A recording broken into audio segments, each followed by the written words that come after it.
Hello, Montana. Greetings, academic WorldQuesters, and hello, world. Chris Hislop here from the Montana World Affairs Council, and this is another episode of Connect Montana, where we bring the world to Montana and Montana to the world.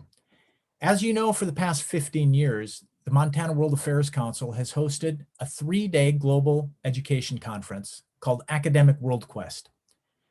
Students from all over this state come to Missoula, to the University of Montana, and engage in a wide range of international issues.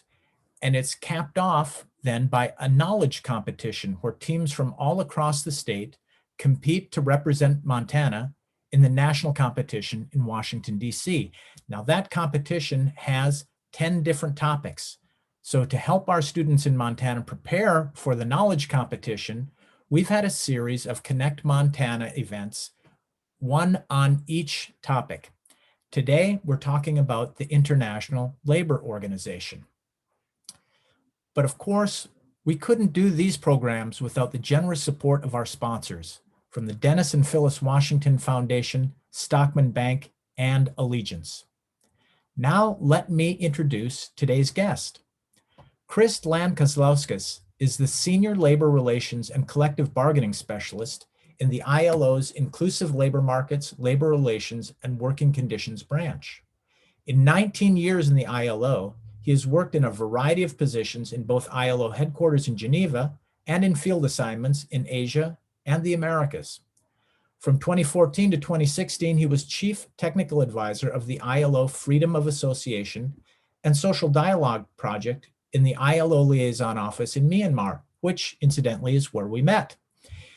He has also held elected union positions representing the ILO and United Nations staff. He holds a Master's of Science degree in Labor Relations and Research from the University of Massachusetts at Amherst. Prior to joining the ILO, Chris was a research specialist for the United Brotherhood of Carpenters and Joiners of America. Chris, welcome to the show. It's very nice to have you. How are you doing? Thanks very much, Chris. It's really good to be here. I'm doing well.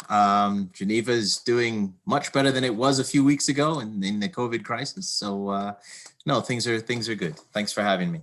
Well, we're very glad that you could join us. I'll just quickly remind our participants that Chris is going to talk a little bit on the ILO, and then we'll have a chance for Q&A. So please feel free to chat in your questions to me. I'll curate those, and when Chris is done, we'll have a little Q&A session. But maybe just to tee things off a little bit, Chris, can you tell us a little bit about the origins of the ILO?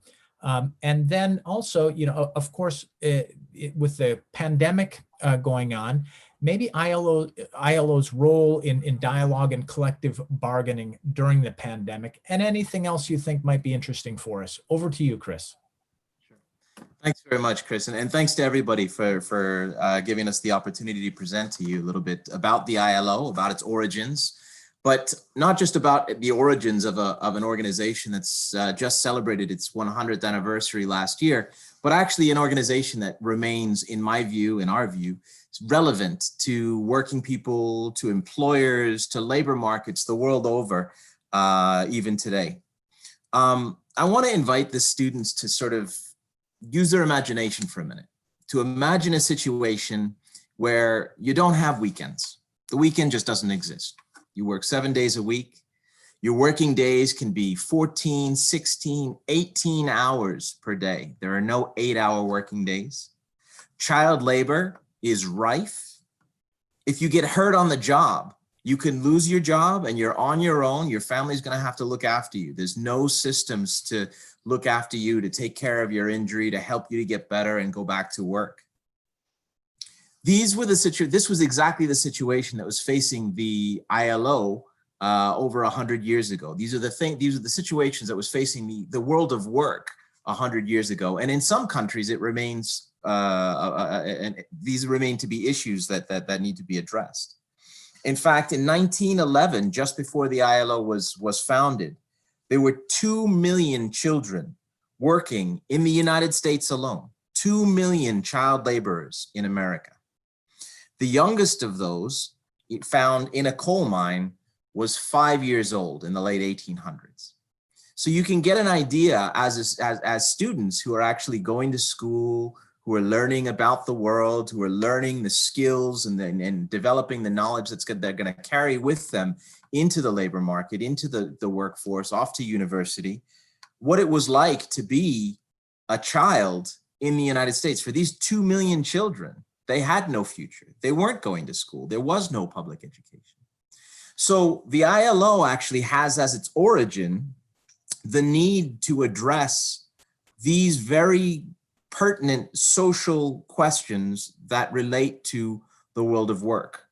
And there's a direct correlation, there's a direct linkage that was made by the founders of our organization over 100 years ago, that peace and social justice were interlinked, that you couldn't have one without the other. In fact, the ILO's constitution, the document that gave birth to our organization, is actually an annex to the Treaty of Versailles. Now, I'm assuming some of your students who are taking history would know that the Treaty of Versailles was the peace treaty that brought an end to World War I. And the recognition that, and I'm quoting here from the very first line of our Constitution, the recognition that universal and lasting peace can only be established if it is based on social justice, was the founding principle behind our organization. It recognized that from one country to another, there could be competition, that there could be workers being treated more poorly in one country than another, rendering that country somehow more competitive, more profitable. And there was a growing pushback among trade unionists, of course, but also among industrialists. One of the most famous proponents of the ILO in its early days was a man called Robert Owen. He wasn't a firebrand trade unionist, leftist, coming at this problem. He was actually an employer. He was an industrialist. He manufactured, and he recognized that if he wants to treat his workers with respect, he wants to give them decent working conditions, decent working hours, decent wages, that he shouldn't be at a comparative disadvantage vis-a-vis other employers or other countries. And the fact that these challenges came up, the challenges in the world of work during the Industrial Revolution, at the same time as you had these social challenges, this fear of communism, for instance, which was a big concern in the early part of the 1900s, right? These things brought the high contracting parties, is what they call them in the Constitution itself, to say we need to have a set of international rules. We need to have a floor where we can compete with each other based on our good ideas, our the productivity of our workforce, our science is better, our entrepreneurs are more creative, but we don't want to be getting into this race to the bottom, where by treating workers worse, giving them lower wages, or treating them using not having strong protections in the labor law, we don't want to create a situation where that's going to lead to further conflict and further disputation within countries and across countries. So this idea of setting up international rules is at the core of what the ILO is about. Our organization adopts and supervises international labor standards. Now, we don't do that as the ILO office. I'm not involved in the adoption of or the supervision of standards. It's the organization, the member-based organization that does this. And this is another very unique aspect of the ILO, which your students might be interested in. When you look at the UN, when you see the UN General Assembly, you see all of the people sitting at their tables, and each of the tables has a little tag that gives the name of the country. In the ILO, we don't just have countries, we don't just have member states, the governments. Since the origin of our organization, we actually have governments, of course, but we also have elected representatives of workers and of employers. And why is that? Because since the very beginning, since the very origins of our organization, it was recognized that if you're going to be adopting policies, adopting measures, adopting standards having to do with the labor market, well, what better way to do it than to engage the main representative democratic actors of workers and employers, who are, at the end of the day, the main actors, the key actors in the labor market itself, right? Trade unions representing workers, employers organizations representing employers and groups of employers. They come together and they dialogue. Tripartite dialogue takes place in the ILO, where we adopt a variety of different standards. If you can think of a question, a subject of importance in the world of work, I can guarantee you there's an international labor standard on that subject. These can be conventions, which once adopted by the International Labor Conference and once ratified by a country, are then given the force of treaty law.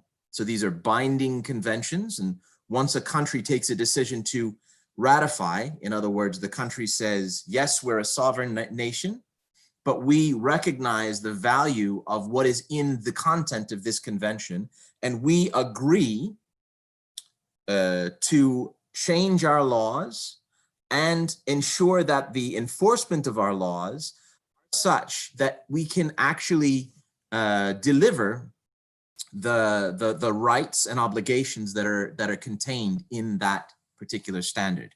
You can also have recommendations, which are non-binding, but which give important guidance to governments and social partners. Social partners is the term we use to talk about trade union representatives and employers organizations when adopting policies affecting the world of work.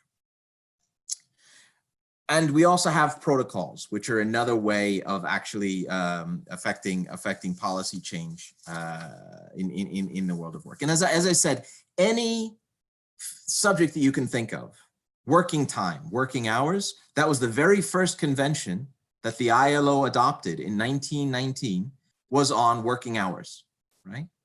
Freedom of association is an important subject to my heart, and the effective recognition of the right to collective bargaining. These subjects, collective bargaining, an important way that workers and workers through their representative unions and employers can engage to determine terms and conditions of work. So what you're going to be paid, how many hours a week you're going to work, what bonuses you can have, what your holidays will look like, how you could be protected against unfair dismissal, the procedures in place to be promoted or sanctioned. These are all things that can be negotiated between those two parties. And interestingly, this is not only the subject of international labor standards, but the questions related to the ability of workers to freely form and join trade unions, and for employers to do the same in employers organizations. You have a situation that's even reflected in the constitution of the ILO itself. Just to give you another really nice quote, our predecessors, the people who adopted these declarations, were very eloquent in their writing and in the language that they adopted. They said that freedom of expression and freedom of association are essential to sustain progress. So we have the link between peace and social justice. And then in 1944, we adopted a declaration that is now an integral part of our Constitution, which links freedom of expression and freedom of association, which are increasingly recognized across the world as fundamental human rights and progress, sustained and sustainable progress internationally, right? And why is this? Because you can't have effective policies in a labor market or in a workplace unless you're able to work as workers to come together and join together in order to negotiate on an equal footing with your employer, right? There's an inequality of bargaining power between an individual worker, with the exception of the very highest levels of skills and abilities. But you know, your average worker in a Walmart or your average worker in a factory is much better joining together with other workers and negotiating on an equality of bargaining power with the employer. So just to bring it to the current day, this kind of negotiation, the offsetting of interests between workers and employers, is something that we've even seen today in terms of the COVID response. In the last year, we saw the ILO adopt what was called the Centenary Declaration. Now, that was done after we went through this process with an independent global World Commission on the Future of Work. We've used that and our Centenary Declaration, which was adopted in the International Labor Conference just last year, to orient the work of the ILO. And in there, it recognizes the importance of freedom of association, the importance of collective bargaining, as a mechanism not only for workers and employers to negotiate with each other, but actually a mechanism for development, a mechanism for poverty reduction, a mechanism for reducing inequality. So just to mention one really important and interesting point, there's an increasing amount of academic literature, and the ILO has been among those that has studied the question. And what we found is that there is a correlation between high levels of collective bargaining coverage. In other words, countries where you have more and more workers whose terms and conditions of work, again, their hours of work, their holidays, their wages, are determined by collective bargaining, negotiations between trade unions and employers, versus those that have their working conditions determined unilaterally by an employer or just by government statute. So you have minimum wages that are set, you have minimum working out, maximum working hours, et cetera, et cetera. There is a direct correlation, a statistically significant direct correlation between countries with high levels of collective bargaining coverage and low levels of inequality. So the more collective bargaining is used as a mechanism for determining terms and conditions, the lower the inequality between the lowest paid and the highest paid in a country, using the D9, D1 ratio. Fast forward to this year. We had the pandemic. Everyone is facing the pandemic. I'm literally in a lockdown right now in my house. I can only go within 1 kilometer of my house for exercise, or I have to fill out a form if I want to go shopping and that sort of thing. Factories have shut down in many, many countries. Workplaces have shut down in many countries. We've seen that in the second quarter of 2020, there's a working hour loss of 17.3%, or equivalent to 495 million full-time equivalency jobs. We're talking about working hour losses because in many countries you don't have formal sector jobs. So we're trying to also calculate the informal economy. So workers who are street vendors and own account workers and farmers who aren't counted among the employees in many countries. But imagine almost 500 million full-time equivalency jobs lost compared to the fourth quarter in 2019. But what we have found is that employers and workers in many, many countries, I could tell you stories, but I don't think we have time, about the metal sector in Germany. I can talk to you about the textile industry in South Africa. I can talk to you about a number of different sectors in Tunisia, the banana sector in Colombia and Guatemala, where those workers and employers have been able to negotiate mechanisms which balance out. In Germany, for instance, the workers said, we're going to not ask for wage increases, in response to which the employers are going to offer greater job security.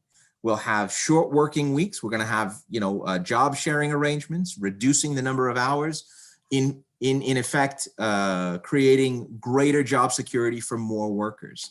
You have mechanisms, fiscal stimulus policies that are adopted by many governments in consultation with unions and employers, which actually provide for wage protection and actually are able to support both businesses and incomes of workers in the pandemic to make sure that they're still able to feed their families, meet their basic needs. They're not getting rich off the situation, but they're certainly doing much better than if they didn't have those packages in place.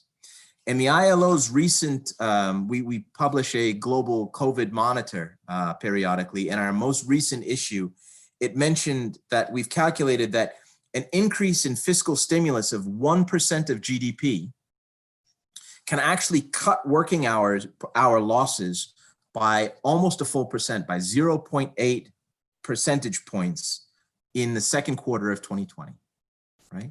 In other words, investment in fiscal stimulus packages has actually had the desired effects of helping workers and employers and businesses to meet their needs and to actually ensure a situation where people are able to respect and abide by the public health requirements that have been established, because they're not afraid that they're going to lose their jobs, because they're not afraid that they're not going to have any access to any incomes and so on. And this is something that we're seeing all around the world. And the ILO is actively engaged in supporting this, both through, as I said, collective bargaining between workers and employers, and including the support to governments and through tripartite social dialogue as a mechanism to today, here and now, help to offset the spread of COVID, help to offset the economic damage that's being done, that's happening as a result. And we're actively engaged in helping to ensure that we build back better, that the recovery is going to produce societies that are more resilient, and that we're going to do that through a focus on our foundational principles of peace through social justice, through progress, through freedom of association and freedom of expression, and through a focus on engagement between the main actors in our labor markets: trade unions, employers' organizations, and governments. Thanks very much. Chris, that was incredibly rich, and with all of our guests, it's very difficult to cover this ground in 15, 20 minutes, but you've done a fantastic job. We have some questions from the audience, but before we do, I just want to point out a few things to the academic worldquesters, which is oftentimes these topics seem very distant or very foreign to us. We're not maybe in the know on the International Labor Organization, international laws around labor markets, the United Nations, and others. But when I hear Chris talk about things like peace, freedom of expression, freedom of association, equality, social justice, these are things that we know here in America, that we value and that we support. And so it makes me feel at least like it's not quite so distant. So thank you for that. Now I'm going to go to a couple questions. We don't have much time, Chris, so I'm going to ask you to abbreviate your answers. I'm going to give you a three-parter. 1, how is the ILO funded? 2, are there any countries that do not allow the ILO to come in? And is the ILO involved in the current G20 talks? Over to you, Chris. Mm-hmm. So I'll take the question in reverse order. The G20 talks, yes, the ILO is engaged. We do have involvement in the G20 talks. I can't take the time necessary to get into what it is that we're doing there, but I can tell you that we are engaged there. The ILO is a member-based organization, a membership-based organization, and our member states are sovereign nations. So if a country is not a member of the ILO, that's its own sovereign decision. We have 186, I believe, the most recent being the Kingdom of Tonga, if I remember correctly, and before that, the Cook Islands. But if a country doesn't accept the ILO's coming in, it can do so. It's a sovereign nation at the end of the day. When we're supervising international labor standards, there are cases where we have decisions in our institutions, in our governing body or in our conference that says this government should change its approach to X, Y, or Z standard, and calls for the ILO to come in. And there have been times where the ILO has not been granted access. So that is something that we have to deal with. But in the end, we feel that the constant pressure and the efforts made by our other member states, by our institutional structures, by our governance structures, that does actually help to bring a positive change. And how is the ILO funded? The ILO is funded by contributions, by assessed contributions from our member states. Thanks for that, Chris. One final question coming from me. Like I said, you've done this marvelous job of connecting us with the work of the ILO and giving it some meaning so we can see how it connects. But I wonder if you might have a final word to our Montana students and tell us in your own words, why should we care that there is an ILO doing the work that it does, not just around the world, but the United States is a member state to the ILO. Why does that matter to us? I think that what you mentioned, Chris, in wrapping up the presentation that I made, is where I would point. The principles behind the ILO are principles on which our country, I'm American as well, our country was founded. They're principles that the young people I know, my nephews and nieces, the children of my friends who are the same age as my children, these are principles that we hold dear. Freedoms and civil liberties are things that we hold incredibly, incredibly important. And what I would say is, as students continue to work through their education and learn more about history, learn more about world affairs and global issues, hopefully they'll see that there is a really big world out there, and the US has an important role to play, not only as it has done over many, many decades in promoting and defending these freedoms and these core principles of our country, but also in helping other countries to develop democratic systems, to develop democratic governance, and to ensure that these kinds of fair, level playing field, the level playing field that the ILO is trying to push, is something that's going to lift every country, and it's going to actually be better for Americans, and it's going to be better for the world. Well put, Chris, and a great way to wrap up. I want to thank you again for coming on to the show, and I thank our participants as well for listening in. I just want to remind everybody that this is now our 53rd episode of Connect Montana. So if this kind of thing interests you, if you want to become the smartest person on your block, why don't you go check out our YouTube channel and see things on fake news, on international peace building, on the European healthcare system. Who knows? There's all kinds of great stuff there. And we will continue now for the next 2 weeks to wrap up our series for academic WorldQuest preparation. Next up is Dina Mansour. She's the executive director of the Marine and Mike Mansfield Center at the University of Montana. She's talking about the U.S. Foreign Service in the 21st century. That is on Tuesday, December 1st at 7 p.m. Mountain Time. That's 7 p.m. Mountain Time, our usual time. We changed up a little bit today because Chris is in Geneva, but Tuesday, the 1st, is on the Foreign Service. Now, Dina is going to provide an overview of the work of the U.S. Foreign Service, drawing on her own personal experience as a diplomat, and she worked with the U.S. Embassy in Jakarta. So you really won't want to miss that. Following that, we have another one on U.S. foreign policy, and finally on human trafficking. So we've got a couple great episodes coming up before Christmas. Please join us for those. Let me once again thank Chris Land-Kazlauskas for joining us. Let me thank you participants for coming in, and anybody who's viewing this on YouTube. And finally, of course, our very generous sponsors at the Dennis and Phyllis Washington Foundation, Stockman Bank, and Allegiance. Everybody, be well, take care. Hope to see you next time. Goodbye. Thanks very much, Chris.